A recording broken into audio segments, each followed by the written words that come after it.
Mayong hapon pag-usab mga kasugbo niya nata sa atong part 2 sa atong PPP kunang pagtuki, pagsusi ug pagsuta kauban gihapon ni Konsehal Noel Wenceslao. So atong ipadayon ang atong discussion mahitungod sa budget alang sa dakbayan sa Sugbo sa 2025. 2024.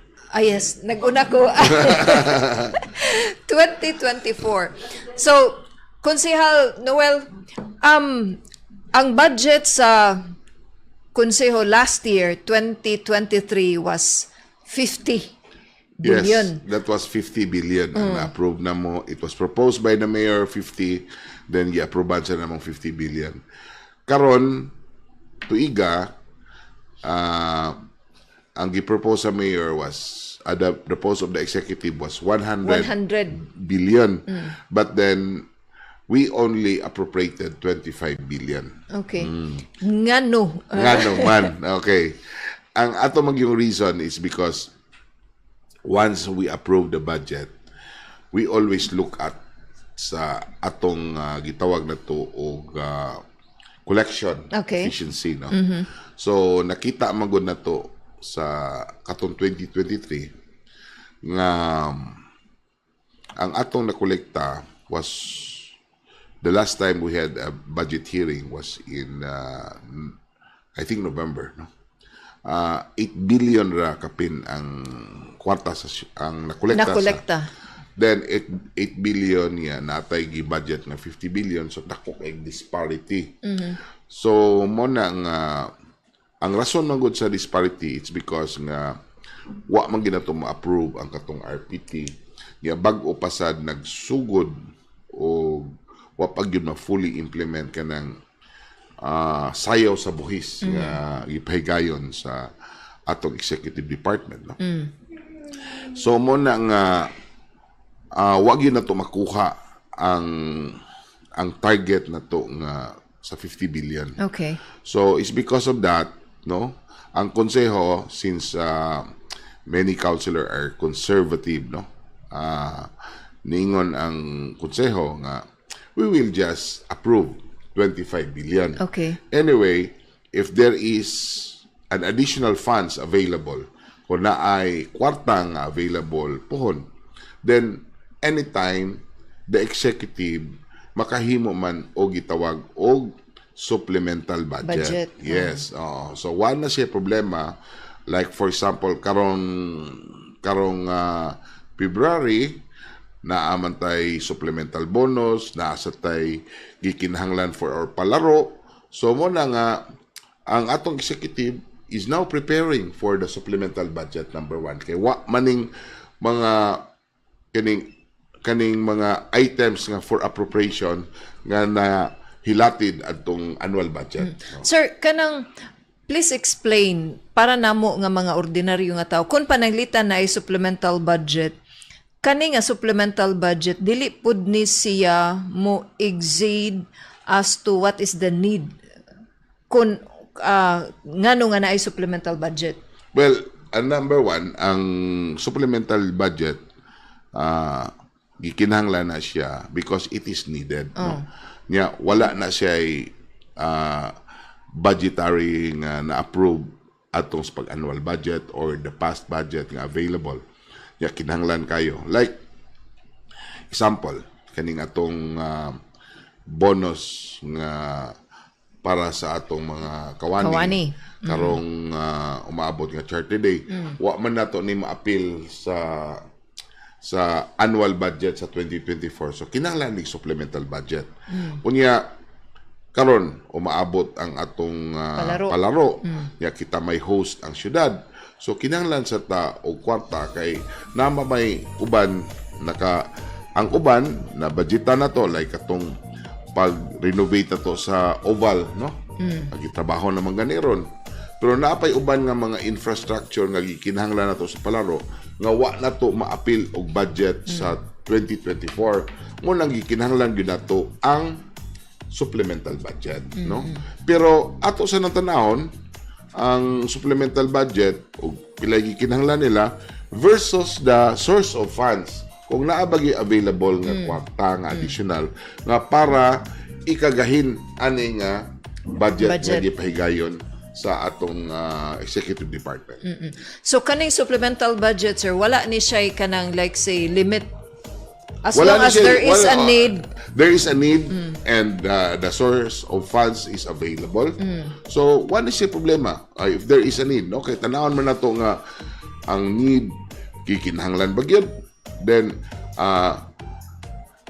angay bagyod ning kaning items nga tagaan nato kay ato maning mapatawag bantag budget hearing, ato maning patawagon ang katong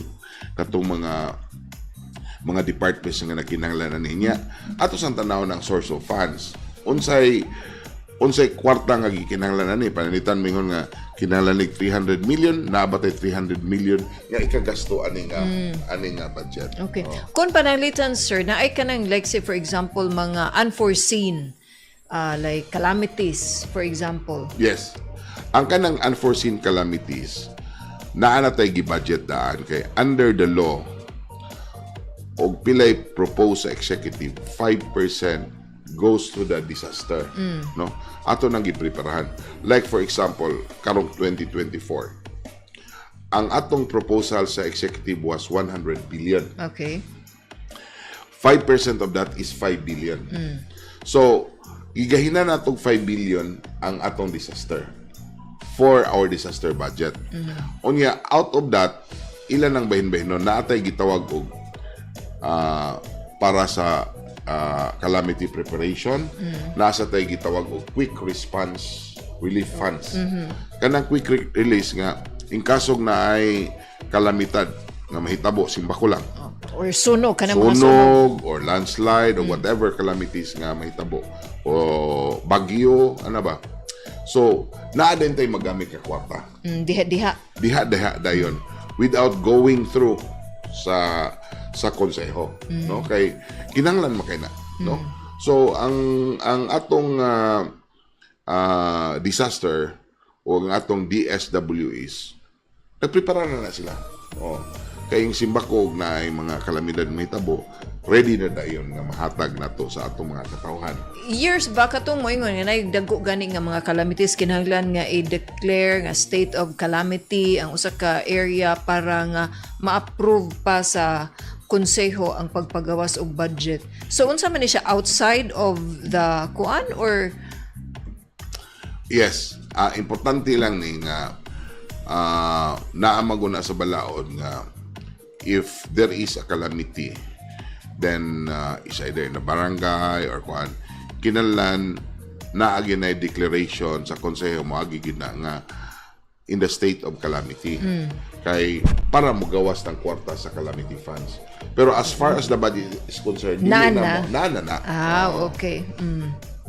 I see. Sir, so ang 100 billion nga gi-proposed sa executive para sa konseho was really kaning unrealistic. Yeah, actually, there is a possibility, no? It's not really unrealistic.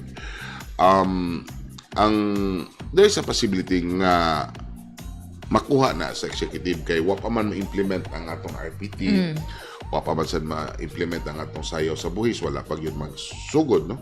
Although nagsugod na sila pero wa pa gyud in full swing ba. But then there is a possibility kay daghan pa bigyo kayo nga buhisana na to.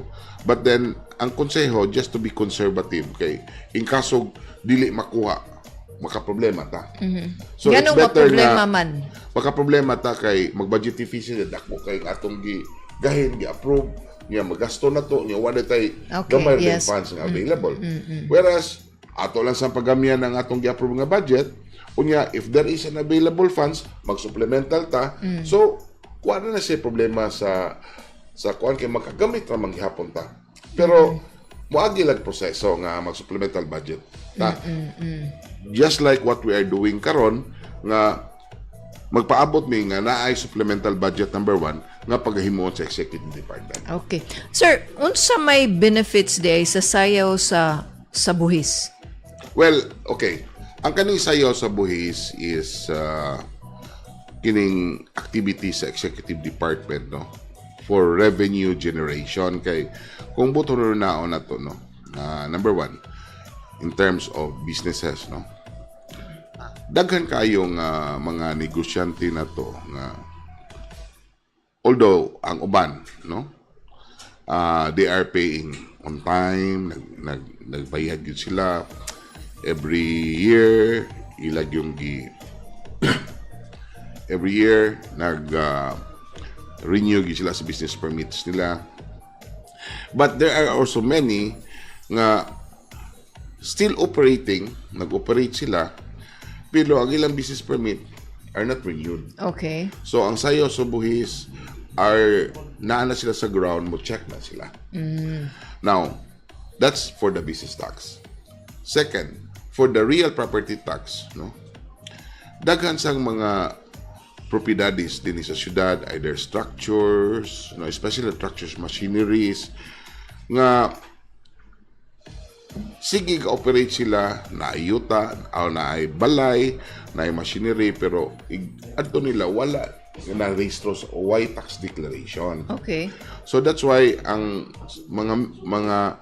mga personal sa sayo sa debis, they have to check on that. So, naagyod ni ocular nga himuon Yes, ang mga naala personnel. sila sa ground. Okay. So mo na ilang trabaho, no? So, napaday mga properties diri sa city nga way tax Well, declaration? yes, daghan. I was with the assessor before. I was with the executive 2020 to 2021 under the administration of former Mayor Labella. Nakita nako daghan pag yun nga mga kwan nga gisugdan ganin nako og kanang gitawag na mo og kining check, no, ang mga real property, pero ginahinay kay di magyud kay madara ko dako kay syudad, pero karon padayon na sa sayaw sa buhis. Kasi ba, makiramdam lang ko na, kung napay portion sa Cebu City nga wala pa'y mga tax declarations, ang uban nga mga areas like Lapu-Lapu, perting daghanang issue anang nagdoble ang title sa mga yuta. Ang kanang tax declaration, nagay sa uban nga doble. Yun lang, limpihon pag ina. Nasa uban nga, especially sa mga structures o kanang mga machineries, nga uban wa madeklarar, no? Kay panalitan sa ka-building na kay escalator, that is subject to real property tax. Na kay elevator, ang imong gi-register usar kabog, tulo de kabog elevators. Apil pa day na sa kwenta? Yes, because machineries man na. Oh, yeah. Oh. Ay, so, lahi pod na sa kwentada sa building? Lahi, oh. Wow. Lahi na siya. I mean, whole part Dili. No. Machinery is a different. Yes. So, three types man of real properties that are subject to tax. Land, ang mga yuta, the structures, which is the improvement, and the other one is machineries. Ang kanang mga unsay nga na mga unsay ni siya ng machinery? Makinarias. Apil na. Even air conditioning apil pa na. Oh? O mga dagko ba kana mga industrial nga mga aircon, yes, apil okay. pa na. So dili gyud di ay na siya part sa improvement, like the buildings aside from the structures, naagitay machineries. Wow.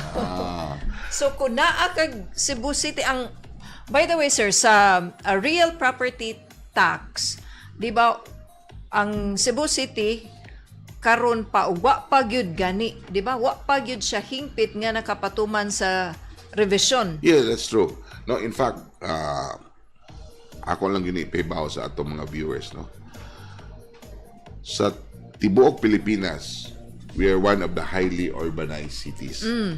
But in terms of real property tax, kita'y pinakaubos nga og real property tax, no. Tungod nga Sa mga highly urbanized sa highly urbanized cities. Okay. Why? Because wa man ta mapahigayon og revision for so long. For Yung uban, in fact, 20 years? even Talisay, nahuman naman sila. Lapu-Lapu, humanasad. Mandawi, humanasad. Probinsya, humanasad. And Talisay is not a highly urbanized It's not city even a yet. highly urbanized cities, pero nahuman na sila. Ako lang gikuha ng mga component cities Yes, within Cebu City, no? Nahuman na. But then Cebu City, wala pa. That's why we really need to have an updated revision of fair market value. Ngano wala pa ang Cebu City? Well, for so long, wa man gyud ta makahimo og revision. Di lang gyud ko katubag because during that time, wala pa man di pa man ko konsehal. So, karon, ningon si Mayor, it's about time nga we need to have a revision of the fair market value of the real properties in Cebu City. Kay the more nga madugay ta, the more nga makaproblema ta because of the tremendous increase sa fair market value. Unya maglisod na nun og bayad ang atong mga real property owners. Di ba nakapahigayo na mo og public hearing? Kumana last November, no? Ang kuan lang yun, no? That was last November. It was hosted by the Cebu Chamber. Ang ilang yung hangyo because of the impact sa valuation sa yuta, especially sa yuta, no? Kay ang ilar yung hangyo is kung pwede ba nga staggered lang, not the payment, but the implementation of the fair market value. Okay. Kay bugat man kayo. Like for example lang kanang SRP. In 2003, wa pa man ay locators diha bill. Bago pa na nahuman ang reclamation. So ang fair market value anang lugar 2003 was only 1,200 per square, no? Unya karon nanay New Star, nanay PhilInvest, nanay SM nya at bang sa SM na pagigipahigayon nila nga kanang Ayala SM International Sports Arena o kaning convention center. So because of that improvement sa area, taas ko kay saka ang atong fair market value. Siguro karon gani, I know kanang Ayala Consortium, they're selling it at 280 to 300, but sa 10 per square, no? Pero ang ato gibuhat, no? Ato lang gibutag 150, no? But from 1,002 to 150,000 per square, dako kay na siya disparity. Unya, kung ato nang pabayron based on the 150,000 ang mga locators diha, moangal gitaw na sila. Kaya maingon mo sila nga, pertimbugatan na unsa man na mo pag ginansya ani nga amon lang ihatag tanan sa paras buhis. That's why nga we need to, ato sa balansihon, no? Because we also understand the plight of our businesses because they are the ones who really help, no? Sila may atong partners, especially in the economic development of the city. So unsa may stand sa konseho ug sa dakbayan with regards to the... Well, personally, no, kay Wap Amani, I really have the final draft sa maong RPT ordinance. Pero wapanin ako ma-explicar sa konseho. In my ordinance, of course, I really nakasabot ko sa mga businesses nga kinahanglan gyud nato nga atong i-staggered ang implementation. But then di lang ako ma-reveal og pila kay wa pa man ni approval sa konseho, no? But then ang ako lang yung punto nga siguro ato lang kuan ba kanang tagaan lang sa nato og gamay nga pahilo na mo increase kita because there is a law for that. But then ato lang i-staggered ang implementation because kung ato sa kung biglaon, no, number one, there is a possibility nga di gyud kaya nila. Kay bago pagutaw na nag-recover ang uban because of the pandemic nga niagi pagitag Typhoon Odette. Then number two is there is also a need nga kung pananditan musakag yung mayong atong buhis dako kayo niya mas gamay ang sa other component city basig mamalhin na sila.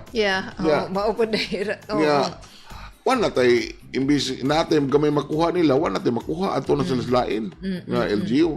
So we need to protect also. Yes. Kinahanglan na ay win-win solution. That's why nga kaning akong proposal, ako ning i-submit sa konseho for final deliberation. Kung muuyon sila, then siguro that will be or if they have a better proposal, so I will also ako sang ganang kining unsay nga nani ato ning ikuan ang ilang proposal nga mga maayo So naa sa imong mga kamot. Oo, pero amo pa ning i-discuss bill through the consensus sa councilors. Hopefully karong March mahuman mi ani. So hopefully approve na gini namo by March siguro. Pero sir, kaning sa revision ba naabay like certain standard as to rate kung pilay ipatuman nga increase? Yes. As far as assessment level is concerned, no? Like residential, commercial, special, yan napay agricultural, no? Ang atong assessment level is only 2% under sa local laws. But then sa balaod under the national law as far as 50%. Okay. Pwede na nato mabuhat, no? But then siyempre 2% na ato. Sa commercial side, no? Ang ato is 10%. But under the national law, I think that's more or less 50% sad. No, under the residential sa national law is 20%, but ato 2%. Sa national law sa commercial is 50%, ang ato is only 10%. Okay. So, mas gamay-gamay ning atong assessment level. Then, as far as tax rate is concerned, under the national law, that is 2%, no, plus 1% sa local kaning SEF, Special Education Fund. So 3% naman. Okay. So ang local kanang imuhang gingon nga 2%, 10%, kamo maoy mo determine ana. Kami mo determine og pila gi atong assessment level.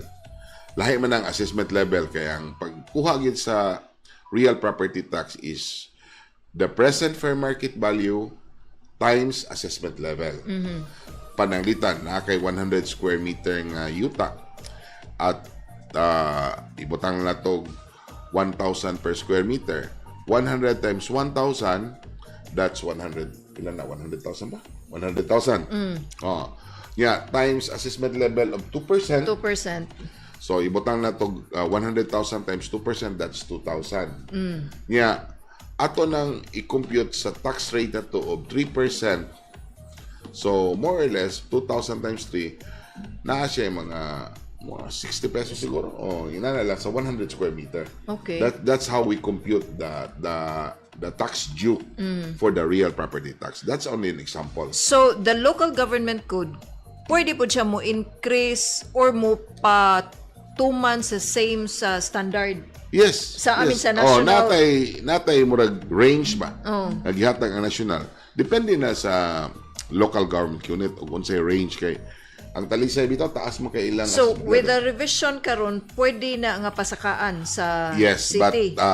ang ato ragid gipasakaan sa revision is only the fair market value. Kay taas na kay saka ang atong fair market value niya pasakaan pa natong assessment level. Sampo to ka grabe kay kabugat kayo sa mga mamubuhis. So sa fair market value lang daan bugat na kayo. So wa na mo ang among assessment level among as is. Okay. So but as of now ang city wala pay determination as to how much ang inyohang i-increase for the fair market value. Nanatay mga kay nagkuha naman mi og fair market value from number 1 na amagotay mga appraiser. Okay. Appraisers, different appraiser natay mga Appraisers Association of Cebu City. Unya ipangayuan ni nato sila og pila gyud fair market value ng SSRP, pila fair market IT Park, Business Park karong panahon na. So kana sila kay they are dealing with the appraisal of property. Kibaw na sila. So mo na among gipabutang as fair market value. So pila man na siya konsehal? Taas ang actually ang murag IT Park murag 150 man siguro. Then Business Park is 150. Then 100 plus also is for the Cebu the SRP. Okay. But then siguro pwede na siguro na nato nga ato lang nang ipagamihan gamay just to fit no sa gikinahanglan sa para ang ila magod nga staggered implementation. So ang implementation is like unsa man ang range, you mean dili ang kanang No, is period? No, ang ilang gikuan is the staggered implementation of the SRP. Pwede nga tagaan ba nato sila from the tax due nga kung ibuhat tagaan ba nato discount sila Okay. nga panalitan ang ila is 1,000, then butangan na to but only 50% of the tax due nga pwede nimo mabayaran sa kwan. So murag staggered implementation nga imo lang ihinay-hinay, then after 3 years ma-recover sila butang na sa nato nga 5% na lang. Okay. Then after that 100% yun ang atong kwan nila. So we can also help sa city. At the same time, we are also helping our business taxpayers, no? Mga atong mga yanong mga mambubuhis, no? Pero unsay estado, Konsehal Wenceslao, sa sitwasyon karon sa patigayon sa dakbayan sa Cebu? Well, karon of course napamantay kwarta, no? Actually is not kwan, pero kung atog yung sutaon pagayo ang gikinahanglan nato sa syudad, no? Kaning atong panudlanan kuwang gyud, no? Why? Because daghan man kay tag nga gikinahanglan, nakadako na magyud ang syudad. Like number 1, no? Kinahanglan gyud nato unsaon nato pag number 1 gini kanang gisulti ni Mayor tinuod gina nga we need nga i-relocate na nato kanang nagpuyo bitaw og mga nasa hazard areas, kanang nagpuyo og daplit sa sapa unya karon nakagrabe na because of the climate change, kanang nagpuyo og landslide area, kinahanglan ipahigayon tani mo bitaw na nga naagi tagi budget ani for the medium rise building, ipabalhin nato sila para malimpyo ni sila dapit diha. So importante kini nga we need money for this, no? Unya nagprepare sa takay kaning atong syudad, no? Kibaw ka hinoon we have to prepare, no? Kay natay grabe kay sunog, Sunod-sunod ang mga sunog. Then natay ang atong lugar pronta sa mga landslide, kaya nagpuyo tayo na sa kanang mga daghan nagpuyo sa mountain barangays, ya daghan nagpuyo sa sapa, delikado kay yun baha-baha, ya pronta sa kanang bagyo. So we need money for this, no? So we need also money for the opening of roads, kay nakadaghan ba ang atong sakyanan karon. Ya usa ni sa dakong problema nato sa syudad kaning flooding, kaning traffic, no? Traffic. So unsa may how do we solve this traffic problem? Man, the best solution for this is to open more roads. Yes. Yeah, kay nakadaghan ba atong sakyanan. Labi na katong pila ka kuan karon nga muna kay pila lang ka kuan na kay bagong sakyanan. Correct. Pero how attractive is Cebu City for the investors to invest money here? Yes. Considering natay problema nato sa traffic, ang mga negosyante mo atras kay unsa man ni malkansi tas ato ang negosyo ani sige lag traffic ning dapita. That's why we need, in fact that's our priority in our 2024 budget, naatay gigahin nga dako-dakong kantidad for the opening of roads, no? Kinahanglan we need to open at least ang gi-kuan sa engineering plus sa national sa DPWH is we need to open mga 16 roads, no? So kinahanglan tag budget ani. So mo na nga kinahanglan sa tag additional kwarta. Pero although di man ni mahuman in 1 year, na pa may in the next year additional na sa tag budget. So usan na sa mga dako-dako nga gastuno na to. Then ikatulo kaning atong problema sa baha-baha, no? We need to improve our drainages. We need to have a kanabang gitawag og catchment area sa atong mga kining natural waterways, no? Kay kung buto na naon magod nato, no? Bill, no? Kaning syudad sa Cebu magod, no? Ang mga waterways na to na obstructed, no? Na obstructed yun. Kay example lang ha. in the olden days, kanang bitawng Mandawi. Oh, di ba na may barangay Subang Dako? Yes. Karon wanay suba. Because it was named Subang Dako because Dako ay ang suba. Ang ibabaw ana diha na sa siyudad sa Cebu. Ang ibabaw ana gitawag na siya og kanang dako bitaw nga river sa siyudad. Dako kay nga suba. Sa Pangdako. No. Lahi sa Sapang Dako is part of the southern side. Okay. Ang northern side is ang gawasan na ni Subang Dako. Pero kaning dako kay na siyang river sa Busay. No? Ang Busay. Busay and part of Banilad. No? So, karon ang Busay wala na may Busay. Nya. Karon kay ikabot mo sa ubos ang dako kay river nahimo na laguan, nahimo na lagi creek. Karon kanal na lang yun. Kanal. So, inikusog kuan mangita gyud ang tubig ug sa agyanan. So problema gyud kay abot mo sa ubos mo nang baha gyud.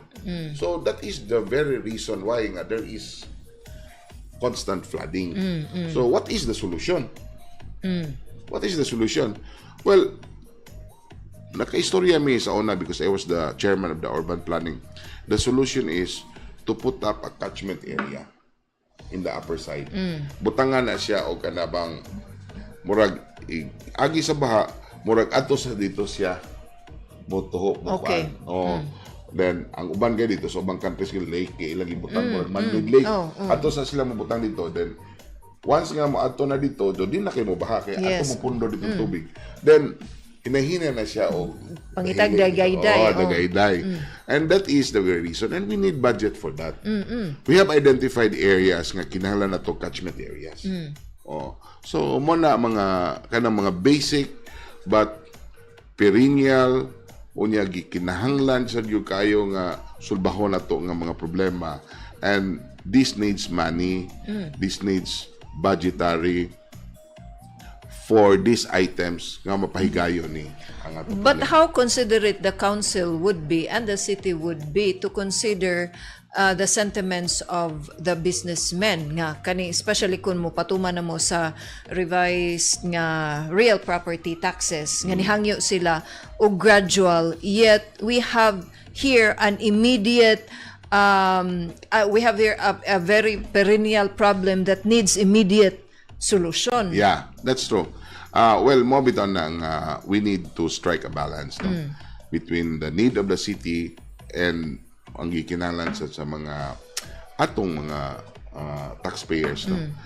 Siguro we can do a staggered. Why? Because like for example, maghimo ta og opening of roads. Kanang opening of roads, di man na human og sa katuigod. Na may uban dako kayong road. So initial na sa nato ang pag-budget. The next year, lain na sad. Phase 2 na sad. Phase 3 na sad. So, ina na itong buhaton. Kaya kung atong budgetan tibuok, di mo sa namhurot pang kwarta dayon. No? So, initial na sa na phase by phase lang.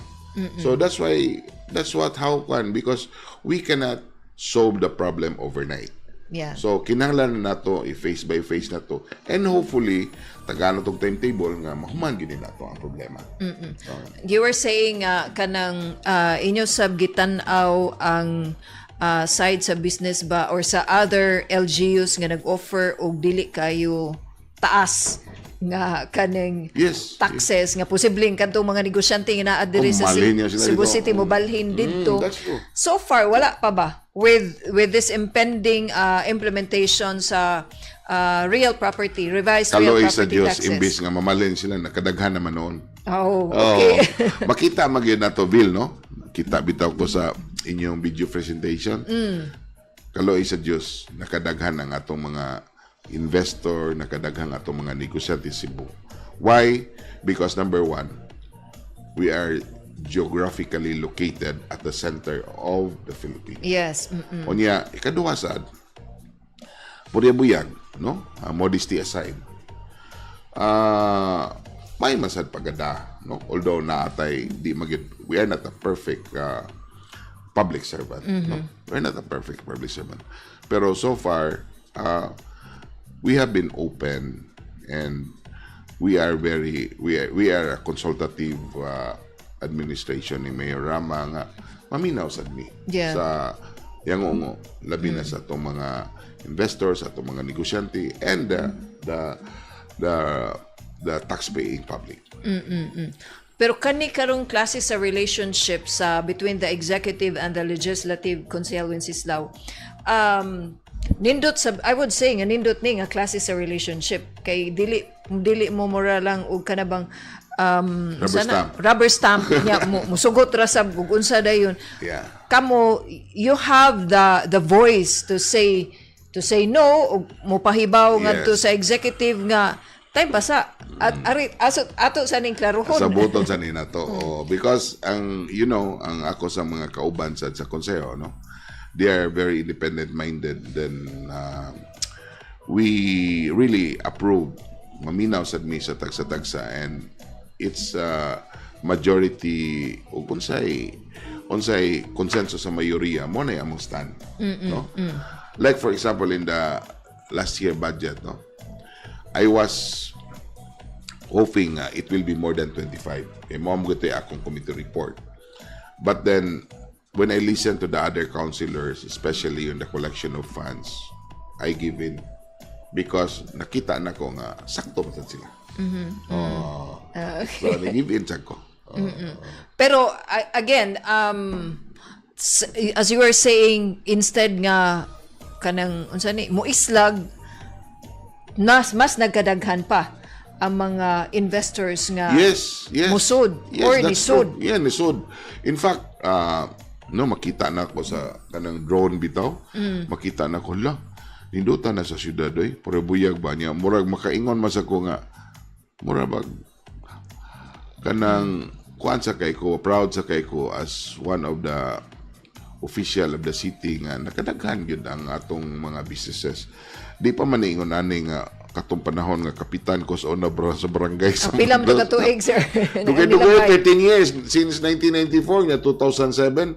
Pero karon nakadaghan gyud ang atong businesses and hopefully makadaghan sad ang atong mga investor, makadaghan atong negosyante para daghan sad ang atong mga job opportunities. Pero mao sa gilna, that is a big challenge for the city kay makadako ang atong population, makadaghan sad ang atong problema. Pero sa iyahang kaning investment ug sa economic activity sa dakbayan sa Cebu, paspas gyud. Paspas kayo. In fact, bisag makita nimo daghan kayo nga nagtukod og mga buildings. Karon panahon na daghan kay nagtukod og mga buildings sa syudad. No? Daghan kayo.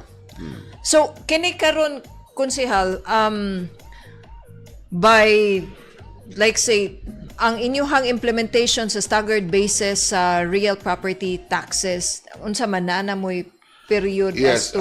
Actually, once nga the RPT will be approved, di man na yun ma-implement because dapat may hikayo na like number 1, ato pang ipang-usab ang mga tax declaration sa atong na-approve based on the fair market value nga atong na-approve. Then ikahuman na then there are 300,000 fair market value. So more or less, pinakasayo is 6 months. So kung ma-approve ninyo karon ang by kano sa timong target sir? By March. So siguro mga na mo masugod sa January 2025. By next year. By next year now. So ang atong mga negosyante nagyo enough time. To prepare. O dili gyud sila malkansi ana. Hopefully nanguban di gyud na malkansi sila. And they should also understand the plight of the city because there is a need also for us to fully serve our constituents. Nakadako ang syudad sa Cebu, nakadako sad ang problema sa syudad.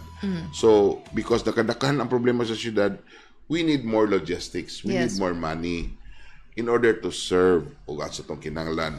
Problema sa traffic, problema sa flooding, problema sa basura, all of these are problems that needs money.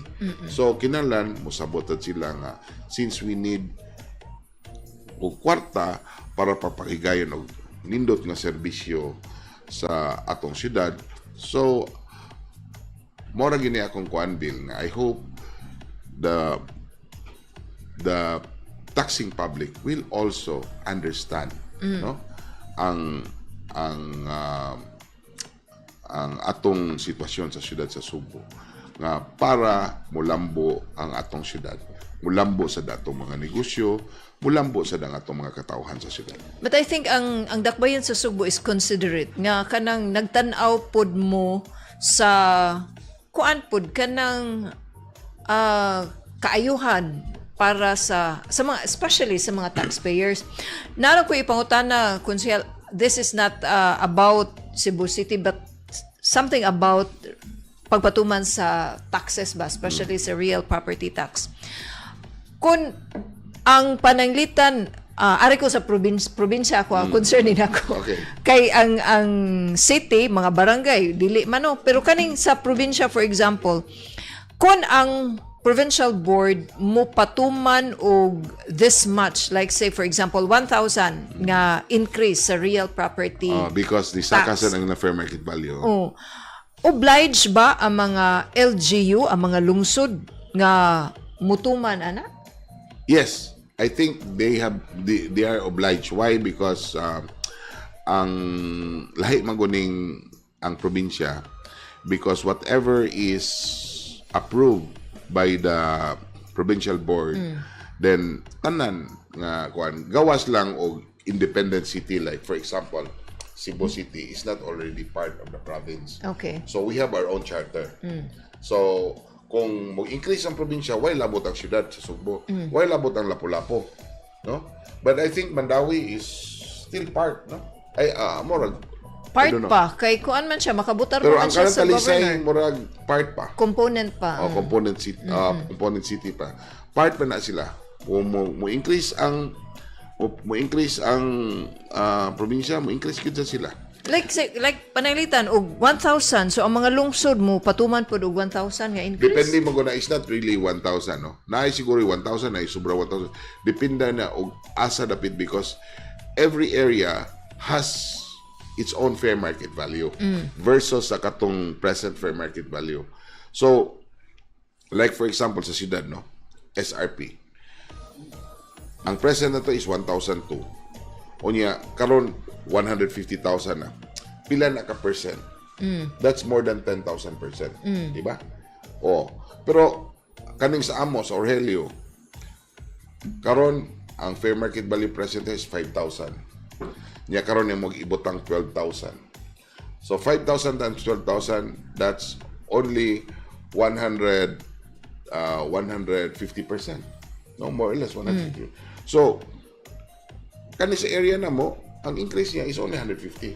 Pero kung adto ka dito sa SRP, that's 10,000%. Lahi na po. Lahi ng area kay lahi man ng So dili siya uniform. Dili ka uniform. Yeah, because is this based on the present fair market value man. So mo lahi-lahi siya. It's not uniform nga 1,000. Depende na sa area nimo. Kung taas og progressive ka inyong lugar, nga taas og saka ang fair market value, of course, taas ang saka ang imong real property tax. So like sa mga mountain barangays, for example, sa dakbayan sa Cebu, minus-minus to sila dito. Yes, gamay-gamay. In fact, nagay usa gani nga less than 100% kaning naasa ka ng binalyo inana, marag 54% ra ang ilang increase. Nay uban mga maabot og 100%, nay 120% ana. Ang sa amo diri marag 150% inana ba. Naasa mo abot og 200%, nay 500% inana. So depende na sa lugar. Kani ako konsehala, ako agyud ni nga personal Yes. kay di man ko resident sa Yeah. sa Cebu City. Sa Cordova amo nahibaw na lang kayo, I think 2021. Pagpatuman na sa kanang sa kuno ba binaranan na sa buhi, sus kalita man kataas na ba ani atong bayranan unya kanang wala kay Siguro klaro. ang inyong area, Vil, sa unang fair market value, ubos pa na siya kay di pa kay less developed, ubos pa ang fair market value niya. Nakadako na ron na ang iyang fair market value because daghan na og progressive na inyong lugar dapita. Okay ra untag progressive ko naa gyud progress nga nahitabo, pero kanang mura pa kag mo Kana mga neighboring kuan ba nga nanay mga duol o kanang mga kay depende maguna sa area niya kana siya it will be determined by the appraisers magod. Naman tay mga independent appraisers who will appraise like ang usa sa mga kuan nila kanang latest sale niya tanaw na nila ang kanang lugar o pilagi makuan so sila na imo value ana. Okay. Daw ako lang gyud konsehal kay kuan ba wa kay igong ikabayad sa buluhisan kay nikalit og saka unya ang gobyerno maningil gyud. That's right.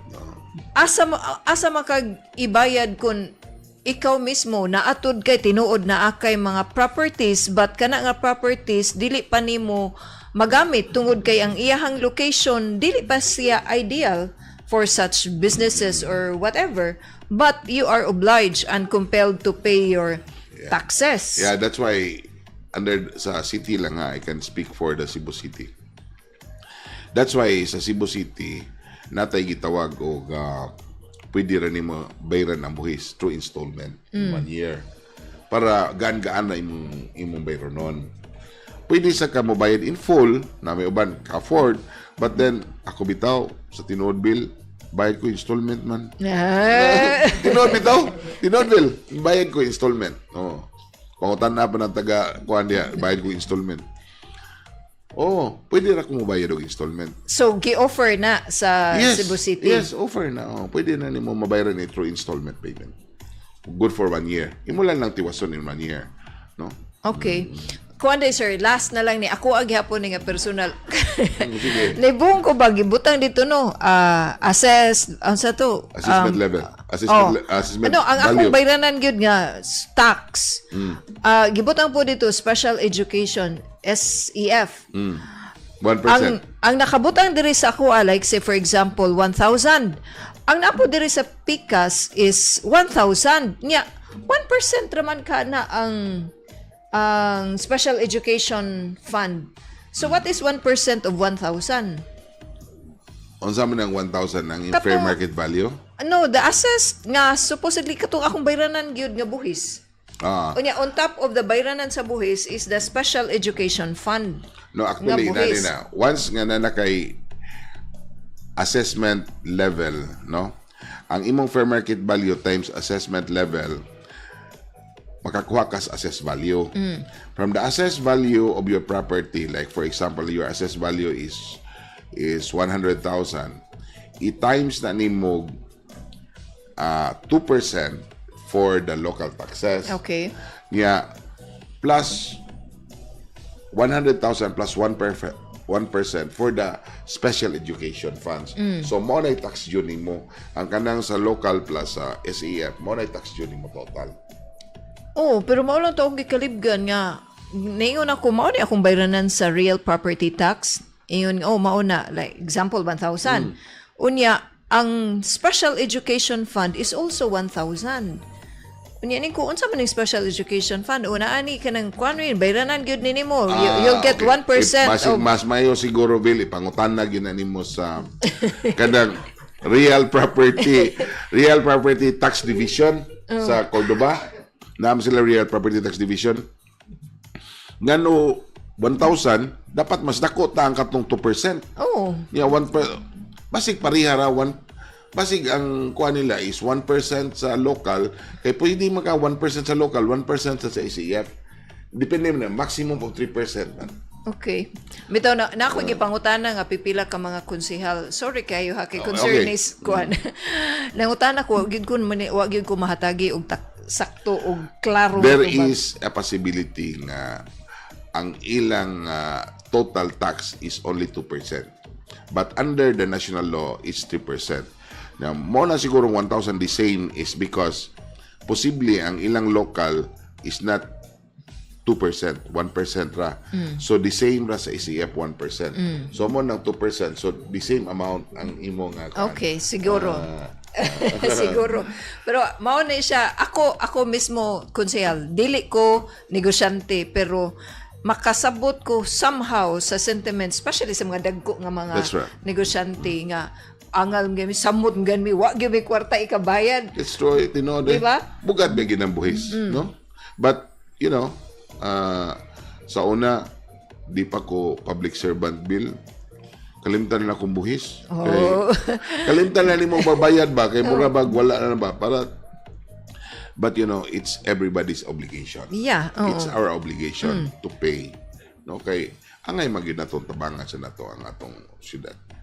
Nakasabot ko anak konsel, pero somehow maka-frustrate ba nga dili ni sa dakbayan sa Sugbo sa bisan asa or sa ako nga concern on my part dito sa ako ang naimutangan nga kuan ba, anyway dili na lang kumistorya.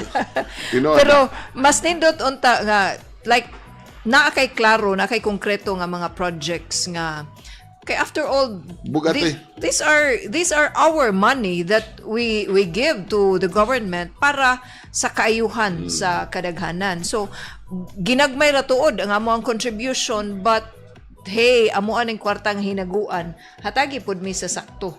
Yeah, that's right. Value of our money, di ba? Tinuod na Bill kay ako example lang. Naaman may sinunod ni tatay ug nanay nga napalit na mo sa probinsya nga yuta. Pag 2016, wapatoy kuan ng probinsya, wapay kanang revision. Nangayo ko og pila akong bayro nun. That was 16,000. Yawa ko mo bayad pag 16,000 pila to katuig. Karon nangayo ko mga last year, no? Pila na may bayro nun ako. Why improvement? Maura gin na natugra ang yuta. 70,000 na may akong bayro nun. Angal ko kay sa una pwede ram na ko mabayran ako rang usadi kung magpahibaw sa kong igsuon niya kanos kadaghanan man namo akong gipahibaw ako mga isang bugat bugat ang 77,000 mo na nga tinuod na. That's true nga, especially nga there is no improvement niya, natug lang imong yuta niya mo sikag bayad og kada tuig, bugat kayo. That's true. But while we understand that taxes ang buhis mao ni lifeblood sa panggobyerno, dili makalihok ang paghatag sa batakan nga panirbisyo kung wala ni ang buluhisan. So but I think paminawon sab sa gobyerno ang sentimiento sa mga naghatag sa buhis sa kwarta nga aron nga mapalihok ang unsa may batakan nga mga panirbisyo nga ihatag. Yeah, that's why yes, tinuod ginavil nga ang kwarta like sa dakbayan, sa probinsya inana, these are people's money. That's why kami guys sa konseho, when we make budget, muna siguro you have to understand why nga we really scrutinize the budget. Because this is not our money. This is the people's money. And we have to protect each and every amount that is paid to us. Kay hinaguan bitaw nila. And we want nga if ever we will spend it for the right purpose. Salamat kayo, Konsehal. Salamat kayo, Vil. Sir, imong mensahe. Yeah, thank you kayo, Vil, no? Thank you kayo sa atong programa nga PPP, no? Kani usani ka nindot kay nga programa para at least ma-update yun ang atong mga katawhan sa siyudad sa Cebu o unsay mga programa, unsay mga aktibidades o unsa say gibuhat na mo labi na sa konseho, no? Masabtan sa atong mga katawhan, labi na pagpahigayon nato nga atong pag-revise kaning atong RPT, atong Real Property Tax, no? Salamat kay Vil. Og salamat sa kaayo sa atong mga suking tigpaminaw sa Sugbuanon Channel. And this is a platform nga gi-provide sa dakbayan sa Sugbo, pinaagi ni Cebu City Mayor Michael Rama para nga mapaabot ngadto sa mga Sugbuanon unsay gihimo sa dakbayan sa Sugbo, sa pangagamhanan sa dakbayan sa Sugbo alang sa kaayuhan sa mga Sugbuanon. Thank you, Vil. Thank you. And Again, happy Valentine's. Happy Valentine's Day, Konsehal Noel Wenceslao, ang chairman sa Committee on Budget and Finance sa Konseho sa Dakbayan sa Cebu. Sa sunod na pod nga episode, dinhi sa ato ang pagtuki sa mga kabana o sa bisan unsa nga mga issues nga maglambigit sa mga mulupyo o sa pangagamhanan sa Dakbayan sa Cebu dinhi sa atong tulumanong pagtuki, pagsusi ug pagsuta. Mayong hapon mga kasugbo. Sir,